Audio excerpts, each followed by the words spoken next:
बहुत सावधानी से कथा सुनिएगा और अपने चित्त में उतारिए। शाम का समय, प्रदोष का दिन, प्रदोष का दिन, प्रदोष काल, शाम का समय, भगवान देव अधिदेव महादेव माँ जगतजननी पार्वती जी के साथ में भ्रमण पर निकले। देखिए, अगर प्रदोष का व्रत नहीं कर सकते, प्रदोष के दिन आप व्रत नहीं कर सकते, मान लो आपसे भूखा नहीं रहा जाए, प्रदोष का व्रत नहीं कर सकते, प्रदोष के दिन आप भूखे नहीं रह सकते, मंदिर भी नहीं जा सकते, दिया भी नहीं लगा सकते, तो शिव महापुराण की कथा कहती है कि प्रदोष के दिन, प्रदोष काल में अपने ही दरवाजे के पास में देवाधिदेव महादेव का स्मरण कर कर लक्ष्मी की वृद्धि के लिए, कार्य सिद्धि के लिए, संपदा को प्राप्त करने के लिए आप अपने ही दरवाजे के पास में एक दीप लगा सकते हो। कौन से दिन? प्रदोष के। एक बात और अच्छे से समझ लीजिए, जो बच्चे चिड़चिड़े होते हैं, चाहे घर में बेटे हों, बहुएं हों, सास हो, ससुर हो, परिवार में छोटे छोटे बच्चे हों, चिड़चिड़ प्रवृत्ति करते हों या चिड़चिड़ा स्वभाव हो, जरा जरा सी बात में क्रोध आ जाता हो, बोलने का भान नहीं रह पाता हो, शब्दों के बाण चलते हों, तो महाराज प्रदोष के दिन, प्रदोष काल में बेलपत्री के पेड़ के नीचे एक, जो पत्ता आपके पास में हो, पान का मिल जाए तो पान का, पीपल का मिल जाए तो पीपल का, बेलपत्र का मिल जाए तो बेलपत्र का, उस पत्ते पर मात्र थोड़ा सा शहद और 7 दाने चावल के रखकर घी का दिया लगा दो महाराज, और थोड़ा सा जल हाथ की अंजलि में लेकर भगवान देवाधिदेव महादेव का स्मरण कर कर कि इस बेलपत्री के वृक्ष के नीचे माता लक्ष्मी, पार्वती, सरस्वती विराजमान है। इसी बेलपत्री के पेड़ के नीचे मेरे देवाधिदेव महादेव का 12 ज्योतिर्लिंग का स्वरूप प्रकट है। उनका स्मरण कर कर जल चढ़ा दीजिए और उसका स्मरण कर लो जो चिड़चिड़ प्रवृत्ति करता हो, क्रोध करता हो, जिसको बोलने का भान नहीं होता हो, सम्मान नहीं देता हो, अपशब्द कहते हो, उनका स्मरण कर कर आप छोड़ेंगे। एकदम एक प्रदोष करेंगे, दूसरे प्रदोष तक तो आपको कोई दिक्कत ही नहीं। 2-3 प्रदोष कर कर देखिए, बाबा कृपा करें। बच्चों को पढ़ने का कह रहे हो, पढ़ने बैठो, पढ़ने बैठो, पढ़ने बैठो, पढ़ने बैठो, तो एक आध प्रयास बच्चों के लिए भी कर लिया करो कि भाई ठीक है। जैसे बैकुंठ चतुर्दशी वाला उपाय हमारे YouTube पर भी डला हुआ है, आप उसको निकाल कर सुनना। बैकुंठ चतुर्दशी के दिन प्रयास करना, बच्चे लोग विद्या में प्रबल होंगे।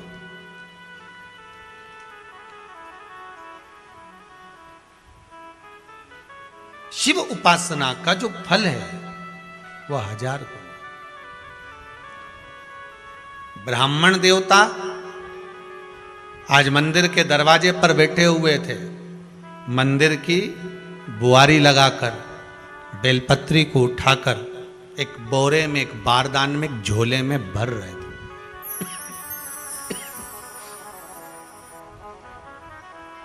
एक बारदान में, एक बोरे में, एक झोले में भर रहे हैं। पहले भी कथा में काज फिर कहते हैं, शिव मंदिर में जल बाद में चढ़ाना, शंकर के मंदिर में जाकर पंचामृत स्नान बाद में कराना, शंकर जी के मंदिर में जाकर पूजन बाद में करना। पहले थाली एक और रखकर शिव मंदिर में झाड़ू, पोछा या जो बेलपत्री, निर्माल्य जो भी रखा हो, उतरा हुआ सामान, उसको भरकर कहीं एक और जहां मंदिर वाले रखते हों वहां ले जाकर रख दो। झाड़ू पोछा एक बार जरूर। इस ब्राह्मण के चरित्र को सुनिए जो शिव महापुराण में वर्णन किया गया। कार्तिक महत्तम की कथा कर रही है।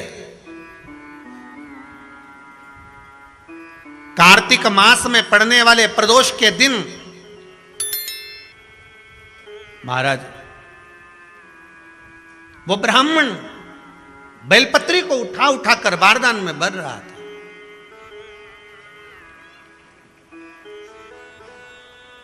पूजन करने से पहले सबसे पहले सफाई का ध्यान रखो, और एक विश्वास रखना, आप मंदिर की सफाई नहीं कर रहे हो। फिर निवेदन करूंगा आपको, आप मंदिर की झाड़ू नहीं लगा रहे हो, आप मंदिर की सफाई नहीं कर रहे हो, आप मंदिर में पोछा नहीं लगा रहे हो। जितना हाथ आप मंदिर में फेर रहे हो सफाई के लिए, उतना आपके जीवन में जितना दुख है, जितनी तकलीफ है, जितना कष्ट है, जितनी बीमारी है, उस पर हाथ फेर रहे हो, मंदिर में नहीं फेर रहे हो।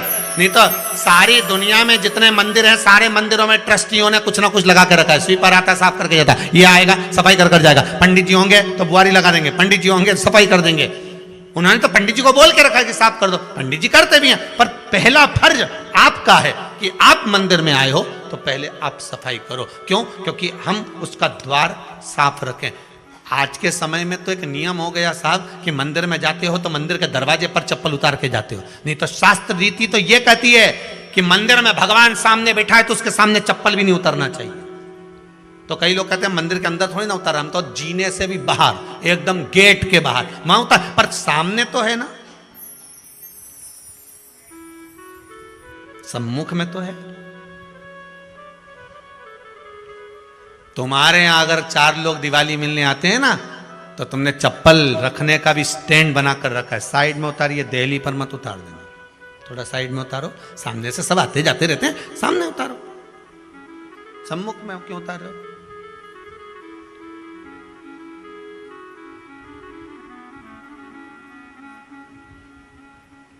थोड़ा द्वार पे से दूर उतारिए।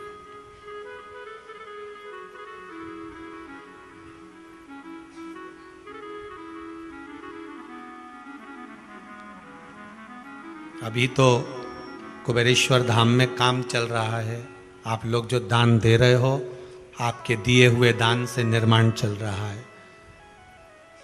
अभी तो आप पहनकर जूता चप्पल भी अंदर आ जाते हो, भले दूसरे मंदिरों में चप्पल पहनकर हमने देखा है, आधिकाधिक मंदिरों में, ब्रजभूमि पर भी बहुत मंदिरों में लोग अंदर जूता पहनकर चले जाते हैं, पर जब तक बाबा नहीं बैठा तब तक तो आप पहनकर आ रहे हो। जिस दिन बाबा कुबेरेश्वर धाम में आकर बैठ गया, उसके बाद वो दोनों गेट पर चप्पल बाहर ही रहेगी। आओ आप, कंकर से शंकर जब शरीर से लगेगा तब सुख भोगोगे, आनंद भोगोगे, सुख की प्राप्ति। अपने द्वार पर भी कितना सुंदर लिखा है भविष्य पुराण के अंतर्गत, और विष्णु पुराण में भृगु बाबा का चरण का चिन्ह भगवान विष्णु की छाती पर रहा। भगवान विष्णु की छाती पर भृगु बाबा के चरण का चिन्ह रहा।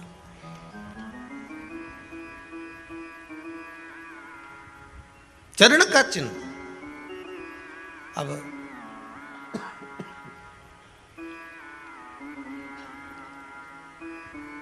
भविष्य पुराण में लिखा है कि अगर हम मंदिर के द्वार पर, घर के चौखट के एकदम सामने चप्पल उतार देते हैं, 7 बार दिन भर में से, कितनी बार?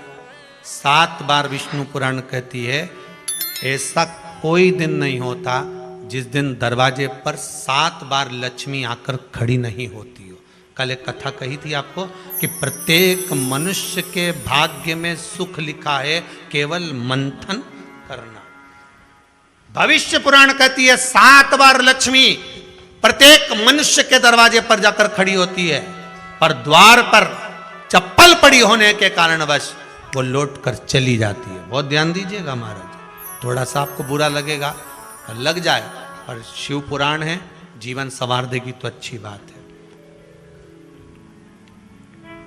जीवन संवार दे तो अच्छी बात है। मंदिर के द्वार पर हम जब चप्पल छोड़ते हैं, जिस मंदिर की चौखट पर चप्पल छोड़ी है, आप जितनी देर आराधना में लगे रहते हैं उतनी देर तक आपकी चप्पल पर जितने लोग लांग कर जाते हैं, जितने लोग लांग कर प्रवेश करते हैं, उसका भी दुख आपके भाग्य में आता चले जाता है। ध्यान दीजिएगा जरा। चप्पल का भविष्य पुराण में पढ़िएगा कभी कि पादुका का महत्व क्या है, पादुका किस ओर उतारना चाहिए, पादुका को कहाँ रखना चाहिए, किस जगह पर बुआरी झाड़ू को रखना चाहिए, किस जगह पर चलनी को रखना चाहिए, सुई उस सुई को जिस हाल में सब बैठते हैं उस हाल में क्यों रखा जाता है? सुई तो इतनी सी है, पर जिस हाल में सब बैठते हैं उस हाल में ना तो झाड़ू रखते हैं, उस हाल में ना चलनी रखते हैं। भैया क्यों नहीं रखते? कारण क्या है कि जिस हाल में सब बैठकर बात करें, आवक जावक की बात हो, व्यापार की बात हो, लक्ष्मी की बात हो, प्रेम स्नेह की बात हो, आपस में बैठकर सब चर्चा कर रहे हो, अगर वहां छलनी होगी, झाड़ू होगी तो बैठे बैठे बात करने में विवाद चालू हो जाएगा। 15-20 मिनट तुमने बहुत प्रेम की बात करी, अच्छे से बात करी, पति पत्नी बहुत प्रेम की बात कर रहे थे, मालूम पड़े बात करते करते से कब झगड़ा उत्पन्न हो जाए तो समझ में नहीं आया। हमारी बहू को क्या हो जाता है, बैठे बैठे बात करते करते झगड़ा कर देती है, जरा सी बात में झगड़ा चालू हो जाता है। कारण क्या है? जिस हाल में तुम बैठ रहे हो, जिस कमरे में तुम बैठ रहे हो, जिस हाल के अंदर सब बैठकर चर्चा करते, बात करते, चित्त करते, आपस में बैठकर सब लोग एक दूसरे के बातचीत करने बैठे हैं, आए व्यय देखने बैठे हैं, दुकान व्यापार की बात करने बैठे हैं, उस जगह पर भी झगड़े का क्रम कहां से आ गया? एक ना एक का मुंह क्यों फूल गया? कारण क्या था? कोई बात टेंशन क्यों आ रहा है? मतलब उस हाल में या तो चलनी रखी है या झाड़ू रखी है, भले तुमने सोफे के नीचे फंसा दियो, भले तुमने पीछे फंसा दियो, पर पड़ी जरूर है, रखी जरूर है, कहीं ना कहीं पड़ी होगी। क्यों कहते हैं कि जिस हाल में आप बैठ रहे हो, जहां पर आप संपदा की बात कर रहे हो, दौलत की बात कर रहे हो, व्यापार की बात कर रहे हो, व्यवसाय की बात कर रहे हो, उस हाल में अगर कहीं कैलेंडर टंगा हो, कोई सामान ऐसा रखा हो, कोई पर्दा ऐसा लगा हो, कोई चीज ऐसी लगी हो, तो उसमें एक सुई उसमें रख दीजिए। क्यों कहते हैं? हमारे यहां दूल्हा भी जाता है ना, तो उसका जो साफा बनता है या जूता उसको पहनाते हो, उस तक में पिन टच करके भेज देते हैं। बोलो सही है कि गलत है? दूल्हा तोरण लगाने जा रहा है, दूल्हा तोरण देने जा रहा है, तो उसके जूते में भी पिन घुसेड़ कर भेजते हैं, पिन लगाकर भेजते हैं, उसके साफे में पिन लगाकर भेजते हैं। एक भले सुई नहीं लगाएंगे तो आल पिन लगाकर भेज देंगे। क्यों भेजते हैं? उसका कारण क्या? कि लक्ष्मी को लेने जा रहा है, संपदा लेने जा रहा है, और जिसको वो ब्याह करने जा रहा है उसका संबंध सुई और धागे के संबंध जैसा हमेशा सिला हुआ होना चाहिए, उधेड़ा ना जाए, कैंची जैसा कटा हुआ नहीं होना चाहिए। एक एक प्रमाण को जरा देखो तो। और दुनिया के लोग कहते हैं साहब हमारे यहाँ तो सुख नहीं है, शांति नहीं। शांति तुमने भंग करी, कोई दूसरा भंग करा। चप्पल उतार दी दरवाजे पर, मंदिर के द्वार पर। हम तो यहाँ तक कहेंगे पशुपति व्रत करने जा रहे हो, पशुपति व्रत को धारण करने जा रहे हो, एक सोमवार मत पहनो चप्पल। जब मंदिर जा रहे हो तब दिन भर पहनो, मंदिर जाओ मत पहनो। कोई जरूरी है कि मंदिर पहनने चप्पल पहनना जरूरी है? मत पहनो। मंदिर के द्वार पर जहां भगवान विराजे हैं उसके द्वार पर अगर आपने चप्पल उतारी है, आप तो अंदर चले गए, पर जितने लोग लांग रहे हैं उसका मालूम, उसका स्मरण कितना कितना गया। छाता, चप्पल, आसन, मांग का टीका, इसका भी वर्णन पहले कर चुके हैं कथाओं में, आप लोगों ने सुना होगा। छाते का भी वर्णन किया। किसी का छाता बारिश में तुम लेकर आ गए, पानी गिरने लगा, जी जी तुम्हारा छाता देना, छाता तो लेकर आ गए, पर जितने दिन तुम्हारे घर में रखा हुआ है उतना दिन तक हिसाब लगा कर रखना कि 15 दिन रखा तो तैयारी रख लेना। 15 दिन में कितने घंटे हुए, कितने घंटे कितने पल, उतना आपको दुख भोगना पड़ेगा। दूसरे का छाता आया, इसलिए कोई प्राण छोड़ता है, मरता है, तो उसके पद में यही सब चीजें देना पड़ती। क्या क्या बोलते जाओ, छाता, चप्पल, आसन, माला, सब देना पड़ता है। बोलो देते कि नहीं देते? तो क्यों देना पड़ता है छाता? क्या काम का कि छाता देना पड़ेगा? क्या व्यक्ति 24 घंटे क्या धूप में रहता था कि पानी में रहता था जो छाता देना पड़ेगा? चप्पल क्यों देना पड़ेगा? किस लिए देना पड़ेगा? उसका शास्त्र प्रमाण।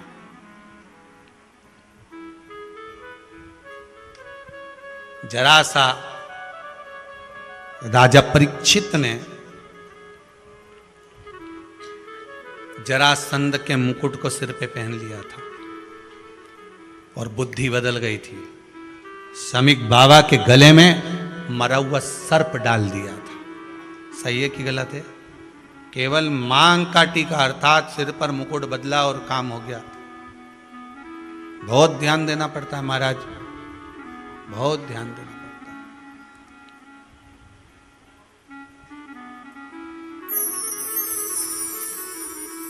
तुम्हारी चप्पल कोई ले गया, तुम रो रही। किसी ने पूछा क्या हो गया? मेरी चप्पल कोई ले गया था, फिर मैं दूसरे की ले गई। तुम्हारी कोई दूसरा ले गया, तुम दूसरे की ले।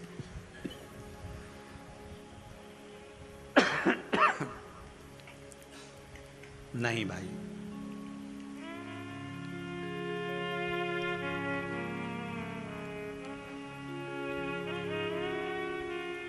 उसको प्राप्त करने के बहुत तरीके हैं। एक सत्य बात कहें, 7 बार लक्ष्मी प्रतिदिन मनुष्य का द्वार झांकने के लिए आती है। ऐसा कोई दिन नहीं जाता जिस दिन तुम्हारा भाग्य भगवान पलटने के लिए नहीं बैठा हो। वो तो इंतजार करता है कि ये गेंद फेंके और मैं चौका छक्का लगा दूं। वो कहते हैं ना, 1 ओवर में कितनी गेंद फेंकते हैं? जम के बोलो। अरे 1 ही फेंकते हैं। 1 ओवर में कितनी गेंद फेंकते हैं? 1। वही गेंद बार बार फेंकते हैं ना, गेंद तो 1 ही है। नहीं, वो तो बार बार गिनाया तो 6 बार गिना, तो फेंकी तो 1 ही है कि बदल बदल के फेंक दी, पीली नीली हरी गुलाबी? नहीं, 1 ही है।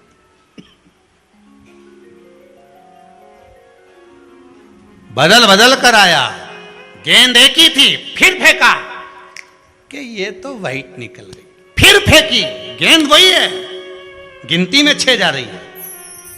1 साल निकल गया, 1 दिन निकल गया, फिर गेंद फेंकी। अरे साहब 1 भी रन नहीं बना, फिर फेंकी, अभी भी नहीं बना, फिर फेंकी तो के बाउंड्री तक तो पहुंच गई है। अब की बार जो फेंकी तो के ऊपर से निकल गई, सीधे 6 पे पहुंच गई।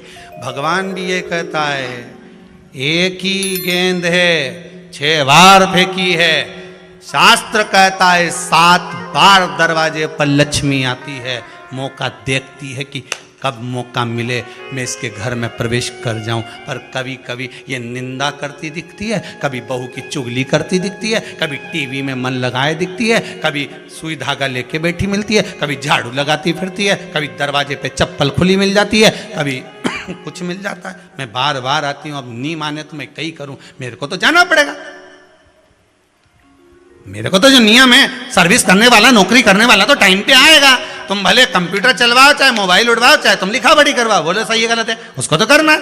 बोलो साहब क्या करना पड़ेगा? लग जाओ कंप्यूटर पे, लग जाओ, उठाओ मोबाइल, ये तो उसको तो करना है।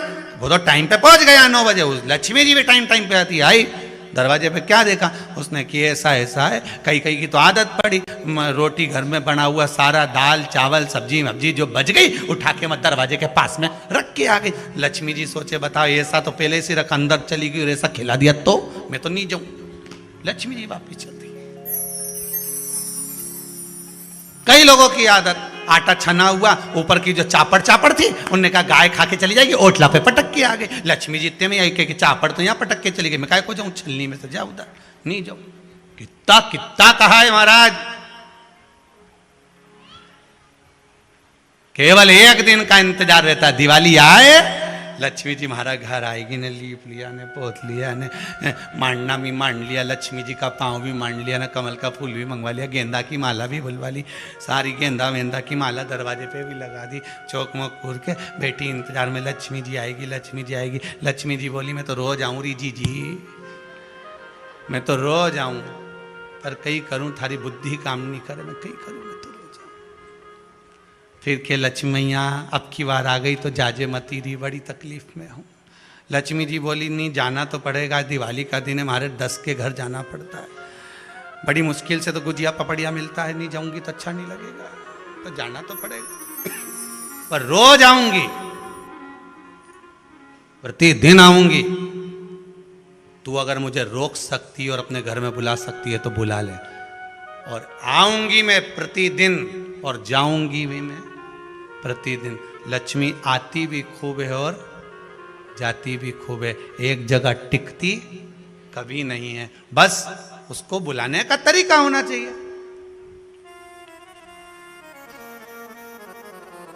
रोज भगवान चाहता है कि तेरा दिन फिर जाए।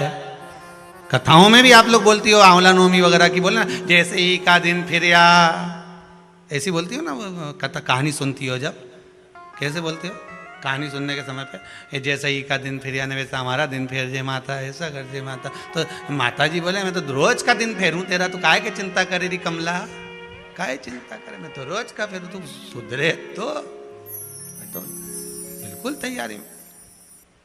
ब्राह्मण बेलपत्री को भर रहा था, बेलपत्री ब्राह्मण भर रहा था। पार्वती जी ने शिव जी से कह दिया इसके पास कुछ भी नहीं है, आपका भगत है ये, आपका भगत है, इसके पास कुछ भी नहीं है, आप कृपा नहीं करोगे। शंकर भगवान बोले आज प्रदोष का दिन है, प्रदोष काल में ये मेरी सेवा में लगा है। सुनो पार्वती, जितनी बेलपत्र इसने उठाकर रखी है वो बेलपत्र स्वर्ण मुद्रा के बराबर हो जाएगी, तू चिंता मत कर। शिव पार्वती को कहकर चल दिए। शंकर पार्वती बात कर रहे थे, इतने में एक सेठ ने सुन लिया कि जितनी बेलपत्र भर के ले जा रहा है उतनी स्वर्ण मुद्रा हो जाएगी।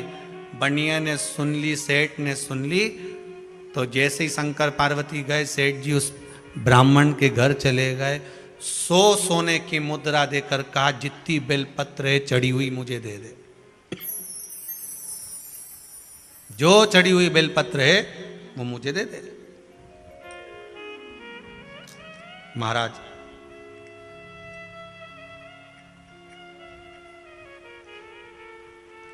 अब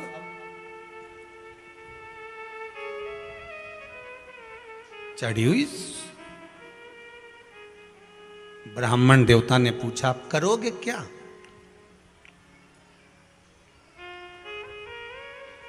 क्या करोगे इस चढ़ी हुई बेलपत्र का? महाराज ये चढ़ी हुई जो बेलपत्र है ना, आप मुझे दे दो, मैं 100 स्वर्ण मुद्रा आपको देता हूं। धर्मपत्नी ने कहा दे दो। ब्राह्मण बोला यही तो हमारी पूंजी है,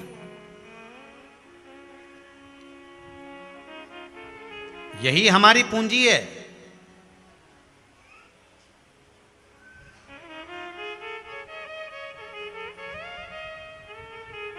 जब आप भगवान की पूजन करो,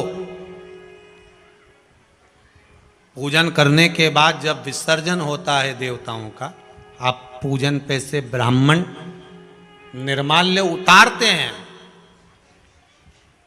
तो यजमान का कार्य है जो निर्माल्य नीचे उतारा गया है उसको नेत्रों से लगाकर रखना चाहिए, क्योंकि ये यजमान की पूंजी है। ये ब्राह्मण की पूंजी है।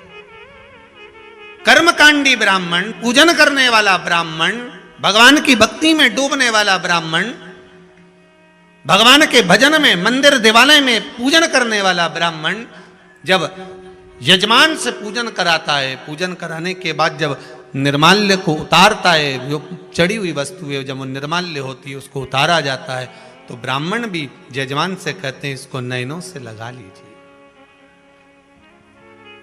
ये साधारण नहीं है। ब्राह्मण देवता ने कहा ये मेरी पूंजी है जो भगवान पे से उतरी है, मैं अपनी बेलपत्र क्यों दूं? नहीं, दे दो। 100 सोने की स्वर्ण मुद्रा भी तो मिल रही है, अपने बच्चों का पेट भराएगा। ब्राह्मण ने 100 स्वर्ण मुद्रा के लिए दे दिया। बनिया ले गया बेलपत्र को। भगवान ने कहा था ये बेलपत्र धोकर ब्राह्मण चढ़ाएगा तो इसको उतनी ही स्वर्ण मुद्रा प्राप्त होगी जो उतरी हुई। आपको पहले भी कहा केवल एक बेलपत्र ऐसी है जो उतरने के बाद धोकर फिर चढ़ा दो।